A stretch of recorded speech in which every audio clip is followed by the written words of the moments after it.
નમસ્કાર દર્શક મિત્રો, હું નીલમ સોલંકી વિશ્વાસ 24 ગુજરાતી ન્યૂઝમાં આપનું હાર્દિક સ્વાગત કરું છું। હવે નિહાળો આજના મુખ્ય સમાચાર। પાલનપુર કનુભાઈ મહેતા હોલ ખાતે બનાસકાંઠાના સાંસદ જ્ઞાનીબેન ઠાકોરનો સન્માન સમારંભ યોજાયો। ગુજરાતમાં ભાજપની હેટ્રિક રોકનાર બનાસકાંઠા લોકસભાના સાંસદ જ્ઞાનીબેન ઠાકોરનું પ્રદેશ કોંગ્રેસ સમિતિએ સન્માન કર્યું। જિલ્લા કોંગ્રેસ સમિતિએ કેળા અને સુખડી વડે જ્ઞાનીબેન ઠાકોરને તોડી અને તેમનું સન્માન કર્યું હતું। જો કે પ્રદેશ કોંગ્રેસ પ્રમુખ શક્તિસિંહ ગોહિલ બેંક અને ડેરી પર પ્રહાર કર્યા હતા, તો જ્ઞાનીબેન ઠાકોરે વહીવટી તંત્ર પર પ્રહારો કર્યા હતા। જ્યારે વિધાનસભા વિપક્ષના નેતા અમિત ચાવડાએ વાવ વિધાનસભા, જિલ્લા પંચાયત અને તાલુકા પંચાયતની ચૂંટણીમાં જીતનો વિશ્વાસ વ્યક્ત કર્યો હતો। પાલનપુર કનુભાઈ મહેતા હોલ ખાતે બનાસકાંઠાના સાંસદ જ્ઞાનીબેન ઠાકોરનું સન્માન કરાયું હતું। આજે યોજાયેલા સન્માન કાર્યક્રમમાં એઆઈસીસીના પ્રભારી મુકુલ વાસનિક, ગુજરાત પ્રદેશ કોંગ્રેસના અધ્યક્ષ શક્તિસિંહ ગોહિલ, વિધાનસભા વિરોધ પક્ષના નેતા અમિત ચાવડા સહિત કોંગ્રેસના પ્રદેશ અગ્રણીઓ આ કાર્યક્રમમાં હાજર રહ્યા હતા।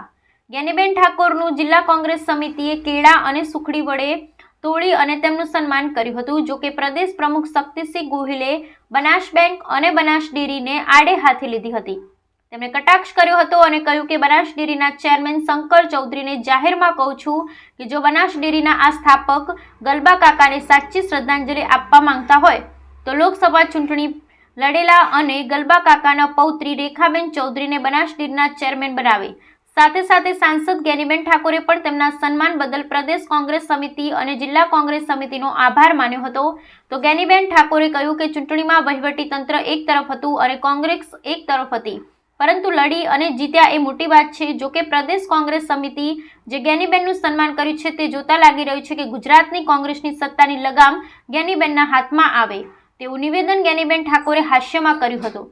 જો કે વિધાનસભા વિપક્ષ નેતા અમિત ચાવડાએ કહ્યું હતું કે જ્ઞાનીબેન ઠાકોરની જીત બાદ ખાલી પડેલી વાવ વિધાનસભાની બેઠક, જિલ્લા પંચાયત અને તાલુકા પંચાયતની ચૂંટણીમાં કોંગ્રેસનો વિજય થશે। જે પ્રકારે સાંસદ જ્ઞાનીબેન ઠાકોર બનાસકાંઠા લોકસભા જીત્યા છે અને ત્યારબાદ કોંગ્રેસમાં આત્મવિશ્વાસ ભરપૂર છે। જો કે અમિત ચાવડાએ પણ આવનારી ચૂંટણીમાં જીતનો વિશ્વાસ વ્યક્ત કર્યો હતો। બનાસકાંઠાની જનતાનો આભાર માનવા માટે જિલ્લા કોંગ્રેસ સમિતિ આયોજન અને એમાં ખાસ કરીને પ્રદેશનું નેતૃત્વ હાજર રહીને બનાસકાંઠા જનતાનો આભાર માન્યો છે અને એમને ખૂબ રાજીપો બનાસકાંઠાની જનતાએ એ કોંગ્રેસ પાર્ટીને સમગ્ર રાજ્યની અંદર અને દેશની અંદર કોંગ્રેસ પાર્ટી ધારે તો ભારતીય જનતા પાર્ટીને હરાવી શકે છે, એટલે ખૂબ માવડી મંડળે બનાસકાંઠાની જનતાનો આભાર માન્યો છે। આવનાર સમયમાં જે બનાસકાંઠાની સમસ્યાઓ છે એ રાજ્યસભામાં રજૂ કરવાની થાય કે લોકસભામાં રજૂ કરવાની થાય, એ સડકથી સંસદ સુધી એ બનાસકાંઠાનો અવાજ ને ગુજરાતનો અવાજ ને જે સમસ્યાઓ છે એ સરકાર સુધી પહોંચાડીને લોકોને ન્યાય અપાવવાનું કામ એ કોંગ્રેસ પાર્ટી કરશે।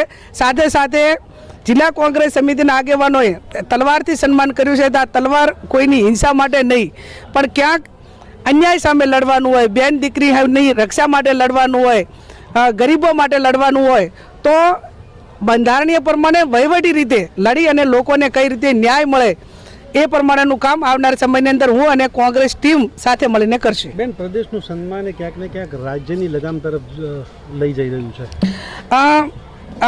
એ પંચાયતથી કરીને પાર્લામેન્ટ સુધી બનાસકાંઠાની જનતાએ મને મૂકી છે। ખૂબ મોટો સંતોષ છે। પાર્ટીનું, બનાસકાંઠાની જનતાનું, મતદારોનું ઋણ મારા ઉપર છે અને જેટલું છે એટલું કાપી છે, એટલું ઋણ ઉતારવા માટેનો પ્રયત્ન કરીશ। આંતરિક લોકશાહી છે, આંતરિક લોકશાહી અને અશિસ્ત વચ્ચે બહુ પાતળી ભેદરેખા હોય છે। એમને ત્યાં પ્રોબ્લેમ થયો ત્યારે મેં પોતે એમના જોડે વાત કરી હતી અને કોઈ બાબત હોય તો પરિવારમાંની બાબત આપણે ગામના ચોરે જઈને નથી કરતા, પરિવારમાં વાત કરતા હોય છે। કોઈ પણ કાર્યકર હોય તો અમારા પરિવારના સભ્ય છે, વાત કરવી જોઈએ, જરૂર અમારી પણ ફરજનો એક ભાગ છે। પરંતુ કેટલાક લોકો માત્ર આગળ પાછળ સોશિયલ મીડિયામાં એના પહેલાં દરેકે મારે પણ મારા પક્ષમાં આંતરિક લોકશાહી છે, પણ મારે પણ મારી જાત ઉપર કાબૂ રાખીને અશિસ્ત મારાથી ન થાય એ મારે જોવું જોઈએ। મને પણ મારા પરિવારમાં કંઈ કહેવું હોય તો મારા આગેવાનોને, રાહુલ ગાંધીજીએ કહ્યું કે મારા પાસે આવીને પણ લોકો ભાજપમાં આવું કરી જોઈએ, બીજે દિવસે એના ઉપર કેવા પગલાં ભરાય, પરંતુ કોંગ્રેસમાં અમારે ત્યાં છૂટ છે, વાત થતી હોય છે, પરંતુ અમારા સૌના ઉપર જવાબદારી છે કે આંતરિક લોકશાહીની આધાર નીચે પક્ષને નુકસાન થાય એવું જાહેર કૃત્ય મારા સહિત કોઈથી પણ ન થાય એ સૌએ જોવું જોઈએ. ઓકે સાહેબ, સન્માન કાર્યક્રમમાં બનાસકાંઠા આજે બનાસકાંઠા જિલ્લા કોંગ્રેસ સમિતિની વિસ્તૃત કારોબારી બેઠક અને સાંસદ તરીકે ચૂંટાયેલા ગેનીબેન ઠાકોરના સન્માન કાર્યક્રમમાં અમારા પ્રભારી આદરણીય મુકુલ વાસનિકજી, પ્રદેશ પ્રમુખ આદરણીય શક્તિસિંહભાઈ અને તમામ કોંગ્રેસના આગેવાનશ્રીઓની ઉપસ્થિતિમાં સૌ કોંગ્રેસના કાર્યકરોએ સંકલ્પ કર્યો છે કે બનાસકાંઠાની જીતથી આવનારા સમયમાં સમગ્ર ગુજરાત અને દેશમાં એક સંદેશ ગયો છે કે ભારતીય જનતા પાર્ટીની સામ દામ દંડ ભેદની નીતિ સામે કાર્યકરો મક્કમતાથી લડીને લોકો વચ્ચે જાય તો લોકોના આશીર્વાદ મળે છે અને એનાથી આવનારા દિવસોમાં પણ છેલ્લા 3 દાયકાથી જે ભારતીય જનતા પાર્ટીનું શાસન ગુજરાતમાં ચાલે છે એમાં લોકોને જે અન્યાય અને અત્યાચાર સહન કરવો પડે છે, જે ભ્રષ્ટાચાર ચાલી રહ્યો છે,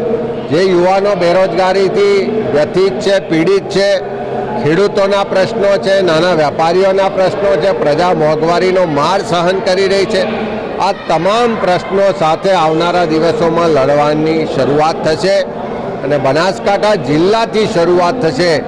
અહીંના સિંચાઈના પ્રશ્નો છે, રોજગારના પ્રશ્નો છે અને જે સતત અન્યાય થઈ રહ્યો છે, જે સહકારી સંસ્થાઓનો દુરુપયોગ થઈ રહ્યો છે એની સામેની લડાઈ લડવાનો સૌએ સંકલ્પ કર્યો છે અને આવનારા સમયમાં તાલુકા, જિલ્લા પંચાયત, નગરપાલિકાની ચૂંટણીઓમાં પણ બનાસકાંઠા જિલ્લો અગ્રેસર રહેશે એવો સૌએ સાથે મળીને સહિયારો પુરુષાર્થ કરવાનો આજે દ્રઢ નિશ્ચય કર્યો છે.